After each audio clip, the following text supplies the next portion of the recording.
ఓం నమ శివాయ, శ్రీమాత్రే నమః. మిత్రులకి, శ్రేయభిలాషులకి, అలాగే నేను ఎంతగా ఆదరిస్తున్న యూట్యూబ్ ప్రేక్షకులందరికీ కూడా పేరు పేరు ధన్యవాదాలు. మిత్రులారా, మీ అందరికీ పరాదేవత ఎలవెలలా మీతో ఉండి మీ మనోవాంఛ నెరవేర్చాలని మనస్ఫూర్తిగా కోరుకుంటున్నాను. చాలామంది మిత్రులు, అక్క చెల్లెళ్ళు మెయిల్స్లోను, కామెంట్స్లోనూ గురువుగారు మా ఒళ్ళు వాసన వస్తుంది, అలాగే మేము మాట్లాడుతున్నప్పుడు మా నోరు బాగా వాసన వస్తుంది, దానికి అర్థం ఏంటి? అలాగే కొంతమంది మిత్రులు, గురువుగారు మాకు తెలియకుండానే మేము కాళ్ళు ఊపుతూ ఉన్నాము, మాట్లాడుతూనే మా కాళ్ళు ఊగుతున్నాయి, దీనికి అర్థం ఏంటి? అసలు మాకేం బాగోలేదు, విపరీతమైన దరిద్ర బాధలు అనుభవిస్తున్నాము, ఎందువల్ల? వీటి అర్థం ఏంటి మాకు చెప్పండి అని చాలామంది అడిగారు. చాలామందికి తెలియనిది ఏంటంటే, ఆడవారు కానీ మగవారు కానీ ఎవరి అయినా సరే వారి ఒళ్ళు కనుక వాసన వస్తుంది అంటే చెమటతో పాటు విపరీతమైన దుర్గంధం వస్తుంది స్నానం చేసినప్పటికీ కూడా. అది చాలా ముఖ్యంగా చాలామంది తెలియదు ఏంటంటే, దీనిని ఏమంటారంటే, ఈ సింబల్ ఏమిటంటే దరిద్రత, నకారాత్మకమైన స్థితి, దరిద్ర బాధలు అనుభవిస్తున్న స్థితి. అన్నీ ఉంటాయి కానీ దరిద్ర బాధ ఉంటుంది. అలాగే నోరు, మనిషి దగ్గరికి వెళ్తే అసలు భరించలేరు, వాళ్ళు మాట్లాడుతూ ఉంటే దూరంగా ఉండవలసిన పరిస్థితి వస్తుంది.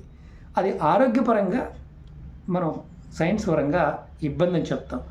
కానీ ఎన్ని మందులు వాడుతున్నప్పటికీ కూడా, ఇలాంటి చూయింగములను వెళ్ళినా, లేకపోతే లవంగన వెళ్ళినా, ఇలాంటి వేదిన వెళ్ళినా, నీళ్ళు ఎక్కువ తీసుకుని ఉన్నప్పటికీ కూడా అయినా వాసన వస్తూ ఉంది అంటే అది కూడా దరిద్ర బాధే.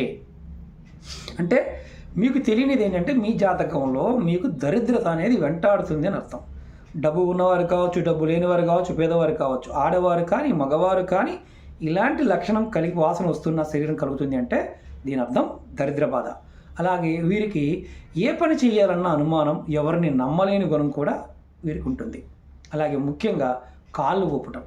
చాలామంది అంటుంటారు, మాకు దోషాలు ఉన్నాయి, పితృదోషాలు ఉన్నాయి, ఇలాంటి దోషాలు ఉన్నాయని చెప్పారండి, కానీ మాకు అలాంటి ఇబ్బంది ఏమి లేదు అనేవారు ఉంటారు. మీరు ఎప్పుడు కాళ్ళు ఊపుతూ ఉన్నవారు ఎవరైతే ఉంటారో, అంటే మాట్లాడుతూ కాళ్ళు ఊపేవాళ్ళు, వీళ్ళకి కూడా అదొక ఇండికేషన్ ఏంటంటే పితృదోషం ఉన్నవారికి అలా కాళ్ళు యాదృచ్ఛికంగా ఊగుతూ ఉంటాయి జాతకరీత్యా, ఆడవారికైనా మగవారికైనా సరే. అలాగే రాహుకేతు దోషం ఉందనుకోండి, అంటే రాహుకేతు దోషం ఉన్నవారు, రాహు మార్గదర్శనం నడుస్తున్నవారు, రాహు బాగోనివారు ఎక్కువగా శుభ్రత లేకుండా ఊరి మీద తిరుగుతూ ఉంటారు. అంటే స్నానం చేయడానికి ఇష్టపడరు, ముఖానికి మామూలుగా బట్టలు వేసుకుంటారు, ముఖం కడుక్కుంటారు, పౌడర్ రాసుకుంటారు, అని చేస్తారు, శుభ్రంగా ఉండడానికి ఇష్టపడరు. అలాగే వీరు ఎక్కువగా తిరుగుతూ ఉంటారు, నడుస్తూ రోడ్డు మీద తిరుగుతూ ఉంటారు, ఏ పని లేకపోయినా వారు ఎక్కువగా తిరుగుతూ ఉంటారు. అలాగే రాత్రిపూట ఎక్కువగా మెలకువగా ఉంటారు. ఇది కూడా రాహుకేతు దోషానికి ఒక సింబల్, అంటే ఒక ఇండికేషన్. మరి వీటిని తొలగించుకోవడానికి ఎలాంటి చిన్న ప్రయత్నం అంటే 100% పనిచేసే ఒక సిద్ధి ఉపాయాన్ని మీకు ఈరోజు నేను తెలియజేస్తాను. అలాగే మీకు ఈ వీడియో నచ్చినట్లయితే లైక్ చేయండి, అలాగే 10 మంది మిత్రులకి షేర్ చేయండి. కొత్తగా చూసే మిత్రులు ఎవరైతే ఉన్నారో వారు ఛానల్ని సబ్స్క్రైబ్ చేసుకోండి, మీకు నేను చేసే ప్రతి వీడియో కూడా నోటిఫికేషన్ వస్తుంది. అలాగే అనేక రకాల సమస్యల మీద వీడియోలు చేయడం జరిగింది. నా ఛానల్లో ఉన్న వీడియోస్లోకి వెళ్ళండి. అలాగే మనకి ఛానల్ లింక్స్ కూడా వీడియో డిస్క్రిప్షన్ ఇచ్చాను. కొంతమంది గురువుగారు మీతో మాట్లాడారనే వారికి వీడియో డిస్క్రిప్షన్లో అపాయింట్మెంట్ నెంబర్ కూడా ఇచ్చాను. అలాగే మన ఈకామర్ వెబ్సైట్ లింక్ కూడా దాంట్లో పెట్టాను. ఇప్పుడు ఈ తేలికైన ఉపాయం ఎలా చేయాలి, ఏ విధంగా చేయాలి చెప్తాను. ఈ ఉపాయానికి కావాల్సిన పదార్థాలు ఏంటంటే పసుపు, అలాగే గంగాజలం కావాలి. పసుపు, గంగాజలం. మీరు ఈ ఉపాయాన్ని 5 సోమవారాలు చేయాలి. 5 సోమవారాలు ఈ ఉపాయాన్ని తప్పకుండా చేయాలి. ఇది ఎక్కడ చేయాలి? ఇంట్లో అయినా చేయవచ్చు, శివాలయంలో చేయవచ్చు. కానీ ఈ ఉపాయం చేయడానికి శివలింగం కావాలి. అంటే ఇంట్లో పెట్టుకుని శివలింగం అయినా పర్వాలేదు, లేదా శివాలయంలో ఎక్కడైనా పురాతనమైన శివాలయం ఉన్నా శివాలయం దగ్గర అయినా సరే ఈ ఉపాయం చేయొచ్చు. మీరు ఏం చేస్తారంటే, సోమవారం నాడు అంటే 5 సోమవారాలు చేయాలి. ఎవరైతే ఈ సమస్యతో బాధపడుతున్నారో వారు చేయాలి. వారి ప్లేస్లో వేరే వాళ్ళు వెళ్ళి తీసుకొచ్చి ఇవ్వడం కుదరదు. ఎవరైతే ఇబ్బంది పడుతున్నారో వారు మాత్రమే చేయాలి. మీరు శివాలయానికి వెళ్ళి శివలింగానికి గంగాజలంతో ఆ పసుపు కలిపి శివలింగం పైన రాయాలి. రాసి ఆ నీరు పోస్తాం కదా, కడుగుతాం కదా, కడిగేటప్పుడు వచ్చిన ఏదైతే శివుడికి రాసిన గంగాజలంతో కూడుకున్న పసుపు ఉందో అది నీటి ద్వారా, పానిపట్టం ద్వారా వచ్చే నీటిని మీరు ఏం చేస్తారంటే ఒక గిన్నెలో పట్టుకొచ్చుకోండి. ఇంటి దగ్గర చేస్తే మీ ఇంటి దగ్గర ఉన్న శివలింగానికి అలాగే చేసి ఆ నీటిని పక్కన పెట్టుకోండి.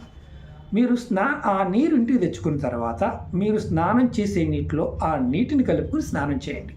ఇలా మీరు 5 సోమవారాలు చేయండి.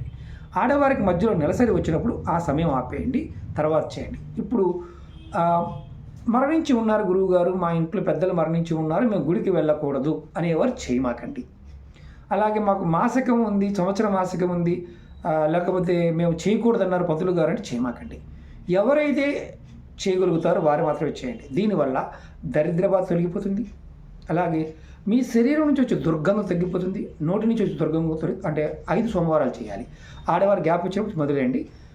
మధ్యలో ఏదైనా అవాంతరం వచ్చింది, మేము చేయలేకపోయాము అన్నారనుకోండి, దాన్ని వదిలేసి మళ్ళీ చేయండి.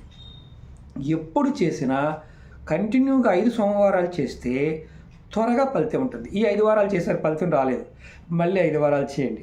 ఇలా మీరు ఖచ్చితంగా ఈ ఉపాయాన్ని చేస్తే చాలా అద్భుతంగా పనిచేస్తుంది. గంగాజలం, పసుపు స్వామివారికి రాసి చేయొచ్చు. ఇంట్లో శివలింగం పెట్టుకున్న గురువుగారు చేయవచ్చు. ఇది చాలా అద్భుతంగా పనిచేస్తుంది. అలాగే ఇది చేయటం వల్ల రాహువు కేతువు యొక్క ప్రభావం తగ్గుతుంది. అలాగే పితృదోషాల వల్ల ఇబ్బంది పడుతున్న వారు ఎవరైతే ఉన్నారో, ఆడవారు కానీ మగవారు కానీ ఎవరైనా సరే కాళ్ళు ఊపుతున్నారు కదా, అది వీక్నెస్గా ఉంది కదా, ఆ ఇబ్బంది కూడా తగ్గిపోతుంది. ఇది అద్భుతంగా 100% ఫలితాన్ని ఇచ్చే ఉపాయం. ఇది సిద్ధి ఉపాయం. ప్రయత్నపూర్వకంగా చేయండి, ఫలితాన్ని పొందండి. అలాగే మీ అందరికీ నేను చెప్పే విషయం ఏంటంటే, ఏ ఉపాయం చేసినా నమ్మకం, విశ్వాసంతో ప్రయత్నించండి. నమ్మకం లేకుండా, విశ్వాసం లేకుండా పొరపాటున ప్రయత్నం చేయవద్దు. అలాగే నేను చెప్పింది మీకు అర్థం కాలేదు అంటే, నేను పసుపు గంగాజలాన్ని వాడమన్నాను, మీకు గంగాజలం మీ దగ్గర లేదు, మామూలు నీళ్ళు వాడవచ్చు అని అడుగుతూ ఉంటారు.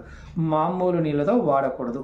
గంగాజలం మన పూజా వస్తువులు అమ్మే షాపులో దొరుకుతుంది, గంగాజలం తెచ్చుకోండి. అలాగే పసుపు కూడా ఈ ప్రయోగానికి ఇంట్లో వాడేదని కాకుండా సపరేట్గా తెచ్చుకొని దాన్ని వాడండి. అంటే సపరేట్గా పెట్టుకోండి ఈ 5 సోమవారాలు చేసుకోవడానికి. కుటుంబ సభ్యులందరికీ ఇబ్బంది ఉందనుకోండి, అందరూ ఎవరికి వారు చేసుకొని చేయాలి. అంతేగాని ఒకరికి చేసి అందరికి ఇబ్బంది ఉంది కదా అని చేయకూడదు. ఇది ఎవరైతే మళ్ళీ చెప్తున్నాను, శరీరం దుర్గంధం వస్తుందో, నోరు మాట్లాడుతున్నప్పుడు దుర్గంధం వస్తుందో, అలాగే కూర్చున్నప్పుడు కాళ్ళు ఊపుతూ ఉన్నారో వాళ్ళు, అంటే పితృదోషాలు ఉన్నవాళ్ళు, అలాగే రాహువు కేతు అంటే ఎప్పుడు కూడా రోడ్డు మీద తిరగాలి, ఎంతసేపు రోడ్డు మీదే ఉండాలి, మన బయటికి వెళ్ళి తిరుగుతూ ఎంజాయ్ చేయాలి, స్నానం చేసే శుభ్రత లేకుండా ఉన్నా సరే ఎలాగైనా సరే వెళ్ళిపోవాలి, బయటే ఉండాలి అనే ఉన్నవారు, అలాగే మానసిక చంచలం అంటే ఏంటంటే ఎంతసేపు పరాయి స్త్రీని కోరుకోవడం, పరపురుషుని కోరుకోవడం, ఇలాంటి స్థితి ఉన్న రాహుకేతు దోషానికి సంబంధించిందే. కాబట్టి ఎవరైనా తప్పకుండా ఇలా బుద్ధి ఉన్నవారు ప్రయత్నం చేయండి, ఖచ్చితంగా 100% మార్పు వస్తుంది. ఓకే మిత్రులారా, ఓం నమః శివాయ, శ్రీమాత్రే నమః.